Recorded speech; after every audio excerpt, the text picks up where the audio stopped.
ಸ್ನೇಹಿತರೆ, ಇಂದು ನಾವು ಒಂದು ವಿಶೇಷ ದೇಶದ ಬಗ್ಗೆ ಮಾತನಾಡಲಿದ್ದೇವೆ. ಇದು ಚಿಕ್ಕ ದೇಶವೇ ಇರಬಹುದು, ಆದರೆ ಇಡೀ ಪ್ರಪಂಚವೇ ಇದರ ಮೇಲೆ ಕಣ್ಣು ಹಾಯಿಸಿ ನೋಡುತ್ತದೆ. ಎಷ್ಟು ಬಲವಾದ ಸಾಮ್ರಾಜ್ಯಗಳು ಬಂದರೂ, ಎಷ್ಟು ಯುದ್ಧಗಳು ನಡೆದರೂ ಯಾರೂ ಇದನ್ನು ಆಕ್ರಮಿಸಿಕೊಳ್ಳಲು ಸಾಧ್ಯವಾಗಲಿಲ್ಲ. ಅದಕ್ಕೆ ಪ್ರಪಂಚವೆಲ್ಲ ಇದನ್ನು ಲ್ಯಾಂಡ್ ಆಫ್ ದ ಫ್ರೀ ಎಂದು ಹೆಮ್ಮೆಯಿಂದ ಕರೆಯುತ್ತದೆ. ಅದೇ ಥೈಲ್ಯಾಂಡ್. ಅಧಿಕೃತವಾಗಿ ಇದರ ಹೆಸರು ಕಿಂಗ್ಡಮ್ ಆಫ್ ಥೈಲ್ಯಾಂಡ್. ಇಲ್ಲಿ ಮೊತ್ತ ಜನಸಂಖ್ಯೆ ಸುಮಾರು 70 ಕೋಟಿ ಜನರು, ಅಂದರೆ ಸುಮಾರು 71 ಮಿಲಿಯನ್ ಜನರು. ದೇಶದ ಮೊತ್ತ ವಿಸ್ತೀರ್ಣ ಸುಮಾರು 5,13,000 ಚದರ ಕಿಲೋಮೀಟರ್ಗಳು, ಅಂದರೆ ಪ್ರತಿ ಚದರ ಕಿಲೋಮೀಟರ್ಗೆ ಸರಾಸರಿ 137 ಜನರು ವಾಸಿಸುತ್ತಿದ್ದಾರೆ. ಇನ್ನು ಆಸಕ್ತಿಕರವಾದ ವಿಷಯವೇನೆಂದರೆ, ಈ 70 ಕೋಟಿಯಲ್ಲಿ ಅರ್ಧಕ್ಕಿಂತ ಹೆಚ್ಚು ಜನರು ನಗರಗಳಲ್ಲಿ ಆಧುನಿಕ ಜೀವನ ನಡೆಸುತ್ತಿದ್ದಾರೆ. ಉಳಿದ ಅರ್ಧ ಜನರು ಹಳ್ಳಿಗಳಲ್ಲಿ ಸಹಜ ಪ್ರಕೃತಿಯ ನಡುವೆ ಸಂತೋಷವಾಗಿ ಸರಳವಾಗಿ ಜೀವನ ಸಾಗಿಸುತ್ತಿದ್ದಾರೆ. ಇದೇ ಥೈಲ್ಯಾಂಡಿನ ಸೌಂದರ್ಯ, ಆಧುನಿಕತೆಗೂ ಸಂಪ್ರದಾಯಕ್ಕೂ ನಡುವಿನ ಸಮತೋಲನ. ಈಗ ಇನ್ನೊಂದು ಮುಖ್ಯವಾದ ವಿಷಯ, ಈ ದೇಶವನ್ನು ಲ್ಯಾಂಡ್ ಆಫ್ ಸರ್ಪ್ರೈಸಸ್ ಎಂದು ಕರೆಯುತ್ತಾರೆ. ಯಾಕೆಂದರೆ ದಕ್ಷಿಣ ಆಗ್ನೇಯ ಏಷ್ಯಾದಲ್ಲಿ ಇದೊಂದೇ ಏಕೈಕ ದೇಶ. ಯಾವುದೇ ಯುರೋಪಿಯನ್ ದೇಶವೂ ಇದನ್ನು ಆಕ್ರಮಿಸಲು ಸಾಧ್ಯವಾಗಲಿಲ್ಲ. ಬ್ರಿಟಿಷ್, ಫ್ರೆಂಚ್, ಡಚ್ ಎಷ್ಟು ಬಲವಾದ ಶಕ್ತಿಗಳು ಬಂದರೂ ಥೈಲ್ಯಾಂಡ್ ತನ್ನ ಸ್ವಾತಂತ್ರ್ಯವನ್ನು, ಸ್ವೇಚ್ಛೆಯನ್ನು ಕಾಪಾಡಿಕೊಂಡಿದೆ. ಅದಕ್ಕೆ ಇದನ್ನು ಲ್ಯಾಂಡ್ ಆಫ್ ದ ಫ್ರೀ ಎಂದು ಗೌರವಿಸುತ್ತಾರೆ. ಇದು ಥೈ ಜನರ ಸಾಹಸ, ಬುದ್ಧಿವಂತಿಕೆ, ಧೈರ್ಯಕ್ಕೆ ದೊಡ್ಡ ಉದಾಹರಣೆ.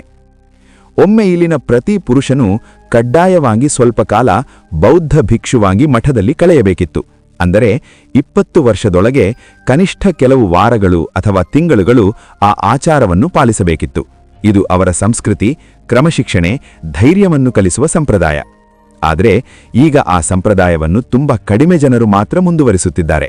ಆದರೂ ಆ ಸ್ಫೂರ್ತಿ ಇನ್ನೂ ಥೈ ಯುವಕರಲ್ಲಿ ಕಾಣುತ್ತದೆ. ಥೈಲ್ಯಾಂಡ್ ರಾಜಧಾನಿ ಬ್ಯಾಂಕಾಕ್. ಈ ಹೆಸರು ನಮ್ಮೆಲ್ಲರಿಗೂ ಪರಿಚಿತವೇ. ಆದರೆ ಇದರ ಅಸಲು ಪೂರ್ಣ ಹೆಸರು ತುಂಬಾ ಉದ್ದ. ಪ್ರಪಂಚದಲ್ಲೇ ಅತೀ ಉದ್ದದ ನಗರ ಹೆಸರು ಇದೆ. ಕ್ರುಂಗ್ಥೇಪ್ ಮಹಾನಖೋನ್ ಬೋವೋರ್ನ್ ರತನಾ ಕೋಸಿನ್ ಮಹಿಂತರಾಯುತ್ಥಯ ಮಹಾದಿಲೋಕ್ ಭೋಪ್ ನೋಪರತ್ ರಾಜಧಾನಿ ಬುರಿರೋಮ್ ಉದೋಮ್ ರಾಜ ನಿವೇತ್ ಮಹಾಸ್ಥಾನ್ ಅಮೋನ್ ಭಿಮಾನ್ ಅವತಾರ ಸತಿತ್ ಸಕ್ಕಥಟೀಯ ನಿಬೋಬಿತ್ರ ಉದೋಮ್ ರಾಜ ನಿವೇತ್ ಮಹಾಸ್ಥಾನ್ ಬುರಿರೋಮ್ ಉದೋಮ್ ರಾಜ ನಿವೇತ್ ಮಹಾಸ್ಥಾನ್. ಹೀಗೆ 168 ಅಕ್ಷರಗಳು. ಓದಲೇ ಕಷ್ಟ ಅಲ್ವೇ? ಅದಕ್ಕೆ ಎಲ್ಲರೂ ಸರಳವಾಗಿ ಬ್ಯಾಂಕಾಕ್ ಎಂದು ಕರೆಯುತ್ತಾರೆ.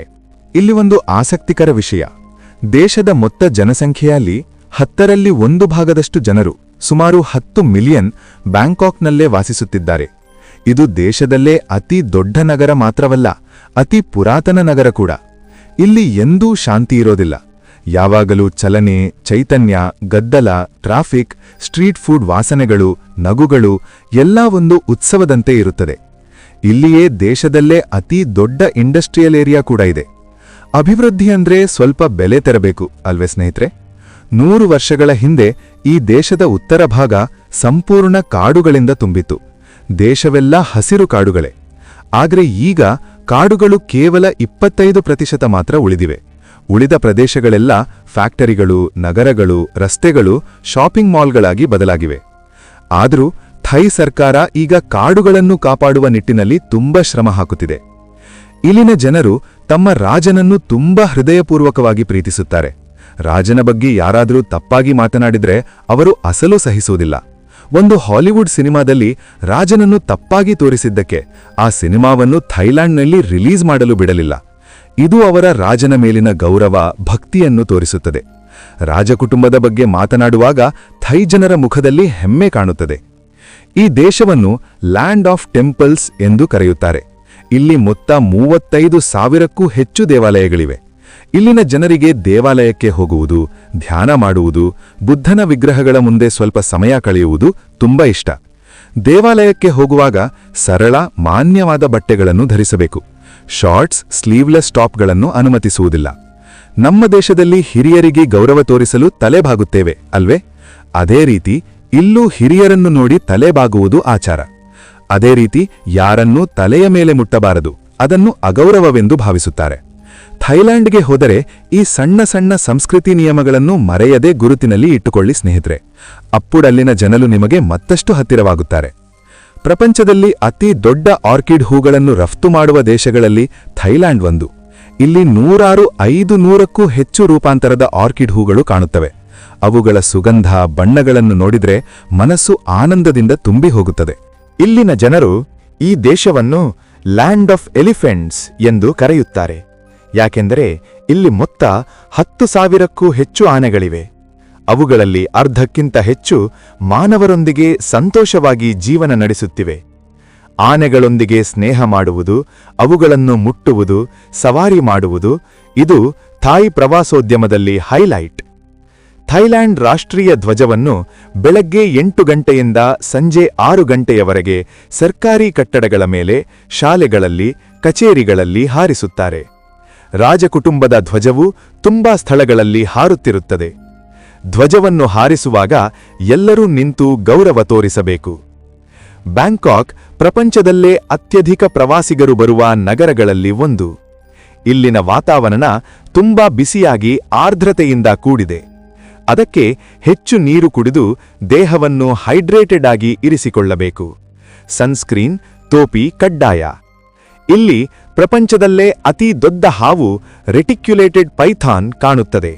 ಕನಿಷ್ಠ 30 ಅಡಿ ಉದ್ದ. ಅದೇ ರೀತಿ ಪ್ರಪಂಚದಲ್ಲೇ ಅತಿ ಸಣ್ಣ ಸಸ್ತನಿ ಬಂಬಲ್ಬಿ ಬ್ಯಾಟ್ ಕೂಡ ಇಲ್ಲೇ ಇದೆ.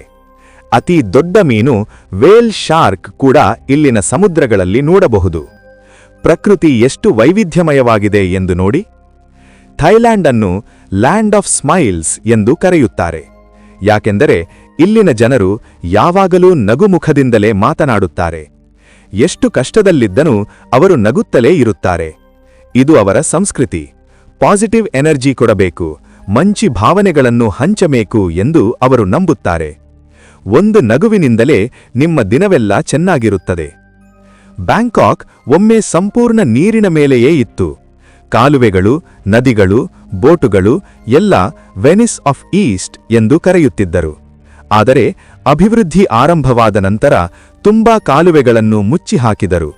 ಈಗ ಕೆಲವು ಕಾಲುವೆಗಳು ಮಾತ್ರ ಉಳಿದು ಬೋಟ್ ಟೂರ್ಗಳು ಇನ್ನೂ ತುಂಬಾ ಪ್ರಸಿದ್ಧ. ಥೈಲ್ಯಾಂಡ್ನಲ್ಲಿ 1400ಕ್ಕೂ ಹೆಚ್ಚು ದ್ವೀಪಗಳಿವೆ. ತುಂಬಾ ದ್ವೀಪಗಳಲ್ಲಿ ಯಾರೂ ವಾಸಿಸುವುದಿಲ್ಲ. ಕೆಲವು ದ್ವೀಪಗಳಲ್ಲಿ ಹಾಲಿವುಡ್ ಸಿನಿಮಾಗಳನ್ನು ಚಿತ್ರೀಕರಿಸಿದ್ದಾರೆ. ಉದಾಹರಣೆಗೆ ದ ಬೀಚ್. ಆದರೆ ಕೆಲವು ದ್ವೀಪಗಳಲ್ಲಿ ಮನುಷ್ಯರು ಬದುಕುವುದು ತುಂಬಾ ಕಷ್ಟ. ಅಲ್ಲಿ ಪ್ರಕೃತಿ ಇನ್ನೂ ಅಪರಿಮಿತವಾಗಿದೆ. ಇಲ್ಲಿ ಮನೆಯಿಂದ ಹೊರಗೆ ಹೋಗುವಾಗ ಅಂಡರ್ಗಾರ್ಮೆಂಟ್ ಕಡ್ಡಾಯವಾಗಿ ಧರಿಸಬೇಕು. ಇಲ್ಲದಿದ್ದರೆ ಕಾನೂನುಪರವಾಗಿ ಕ್ರಮ ತೆಗೆದುಕೊಳ್ಳುತ್ತಾರೆ. ಪಬ್ಲಿಕ್ ಡೀಸೆನ್ಸಿ ಉದ್ದೇಶಕ್ಕೆ. ಲೋಪಬುರಿ ಪ್ರಾಂತ್ಯದಲ್ಲಿ ಪ್ರತಿ ವರ್ಷ ಮಂಕಿ ಬಫೆ ಫೆಸ್ಟಿವಲ್ ನಡೆಯುತ್ತದೆ. ಸಾವಿರಾರು ಕಿಲೋಗಳ ತಾಜಾ ಹಣ್ಣುಗಳು, ತರಕಾರಿಗಳನ್ನು ರಾಶಿ ಹಾಕಿ ಕೋತಿಗಳಿಗೆ ಬಫೆ ಏರ್ಪಡಿಸುತ್ತಾರೆ. ಇದು ಕೋತಿಗಳು ಪ್ರವಾಸಿಗರನ್ನು ಆಕರ್ಷಿಸುತ್ತಿರುವುದಕ್ಕೆ ಅವರು ತೋರುವ ಕೃತಜ್ಞತೆಯ ಕಾರ್ಯಕ್ರಮ. ಸಾವಿರಾರು ಪ್ರವಾಸಿಗರು ಬಂದು ಈ ಉತ್ಸವವನ್ನು ನೋಡಿ ಆನಂದಿಸುತ್ತಾರೆ. ಇಲ್ಲಿ ತುಂಬಾ ಎಟಿಎಂ ಮೆಷಿನ್ಗಳಲ್ಲಿ ಕಾರ್ಡ್ ಮುಂದೆ ಹಣ ಹೊರಬರುತ್ತದೆ. ಅದಕ್ಕೆ ಕೆಲವರು ಕಾರ್ಡ್ ಮರೆತು ಹೋಗುತ್ತಾರೆ. ಬ್ಯಾಂಕುಗಳು ತುಂಬಾ ಗ್ರಾಹಕ ಸ್ನೇಹಿಯಾಗಿರುತ್ತವೆ. ಬ್ಯಾಂಕಾಕ್ನಲ್ಲಿ ಹುಡುಗಿಯರು ತುಂಬಾ ಓಪನ್ ಮೈಂಡೆಡ್ ಎಂದು ಒಂದು ಸರ್ವೆಯಲ್ಲಿ ತಿಳಿದು ಬಂದಿದೆ. ಅವರೊಂದಿಗೆ ಸ್ನೇಹ ಮಾಡುವುದು ತುಂಬಾ ಸುಲಭ. ಅದಕ್ಕೆ ಇಲ್ಲಿ ವಿಚ್ಛೇದನ ಕೇಸುಗಳು ತುಂಬಾ ಕಡಿಮೆ ಇವೆ. ಪ್ರವಾಸೋದ್ಯಮ ಇಲ್ಲಿ ಅತಿ ದೊಡ್ಡ ಆದಾಯ ಮೂಲ. ವರ್ಷಕ್ಕೆ ಕೋಟ್ಯಾಂತರ ಪ್ರವಾಸಿಗರು ಬರುತ್ತಾರೆ. ಬ್ಯಾಂಕಾಕ್, ಪಟ್ಟಾಯ, ಫುಕೆಟ್, ಕ್ರಾಬಿ, ಚಿಯಾಂಗ್ ಮಾಯ್ ಮುಂತಾದ ಸ್ಥಳಗಳು ತುಂಬಾ ಪ್ರಸಿದ್ಧವಾಗಿವೆ. ಅಕ್ಕಿ ಇಷ್ಟಪಡುವವರಿಗೆ ಇದು ಸ್ವರ್ಗ. ವಿವಿಧ ರೂಪಾಂತರದ ಅಕ್ಕಿ ವ್ಯಂಜನಗಳು, chicken rice, coconut rice, masala rice, prawn fried rice, ಅದ್ಭುತವಾದ ಅಡುಗೆಗಳು ಇಲ್ಲಿ ದೊರೆಯುತ್ತವೆ. ಪ್ರವಾಸೋದ್ಯಮ ಹೆಚ್ಚಲು ಈ ಆಹಾರವು ದೊಡ್ಡ ಸಹಾಯ ಮಾಡಿದೆ. ಇಲ್ಲಿನ ಜನರಿಗೆ ಸ್ವಚ್ಛತೆ ತುಂಬಾ ಇಷ್ಟ. ಯಾವ ಸ್ಥಳಕ್ಕೆ ಹೋದರೂ ರಸ್ತೆಗಳು, ಸಾರ್ವಜನಿಕ ಸ್ಥಳಗಳು, ಬೀಚ್ಗಳು ಎಲ್ಲ ಅದ್ಭುತವಾಗಿ ಶುಭ್ರವಾಗಿ ಹೊಳೆಯುತ್ತಾ ಇರುತ್ತವೆ.